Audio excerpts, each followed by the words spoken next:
This was my first one, and I have to say this was absolutely phenomenal.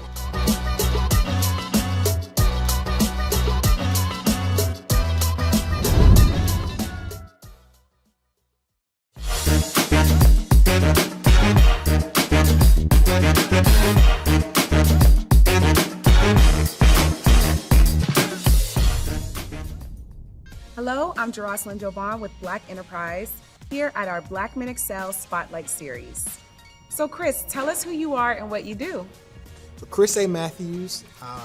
First and foremost, I'm a man of faith, husband, father. By trade, I'm a licensed marriage counselor and a human resource professional. And I work with organizations to provide emotional intelligence and communications trainings for their leadership team with the goal in mind of increasing employee retention rates and creating workplaces that are comfortable for employees to thrive and have low levels of conflict. Is there advice you received early in your career that still sticks with you today? Absolutely.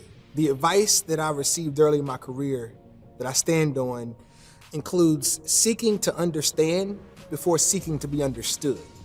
I take time to be an empathic listener, and that was challenging when I was younger because I'm full of energy and zeal and I want to tell everybody what I know, but now I learned that people don't really care about what you know until they first understand how much you care. Yes. How important is mentorship? Mentorship is the reason why I'm in this chair now. Mentors that I've had over the course of my career have been able to put me into rooms and introduce me to people that I wouldn't have been able to meet on my own accord. So I definitely believe in giving back as a mentor myself, and that's why I supervise and train other clinicians and entrepreneurs and professionals, because I want to make sure that I'm paying it forward the same way people invested in me. Who has been a key mentor for you and why? So Alfred Edmond, he is one of my favorite mentors.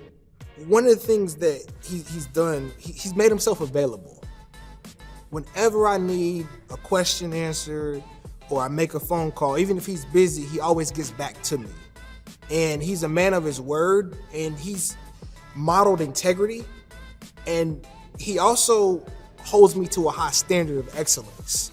And that's something about a mentor I appreciate in him. He doesn't just give me the answer he thinks that I want to hear. He gives me the answer I need to hear. And I know it's out of love and encouragement. So he's definitely someone that I think of at the top of my list.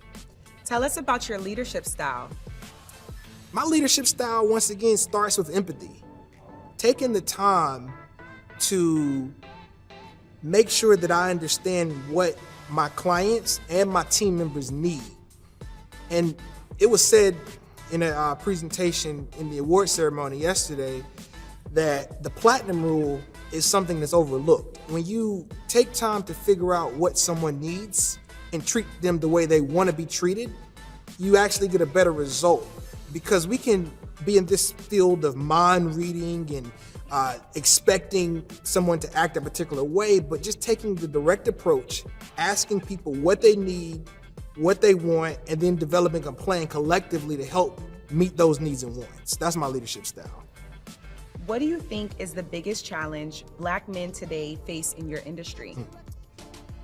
The biggest challenge that I believe Black men face looks like us continuing to compete versus complement. We're competing with each other versus complementing one another. And complimenting your partner or your brother in business looks like asking how you can help versus seeing them as a threat. And we have to be mindful that if there's someone that's walked the path before you, they can give you insight on their process so you don't have to make the same mistakes. So I believe as Black men, when we take the time to be humble and listen and don't think we know everything, that's going to be the solution to solving the current problems that we may be having in our industries. Tell us about your successes. My successes are rooted in the ability to help other people.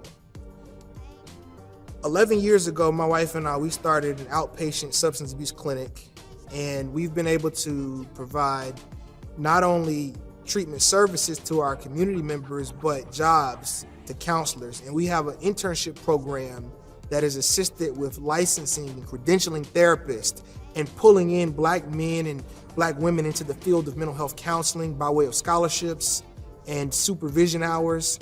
And I just believe that success for me looks like how many people I can help and the impact of the work.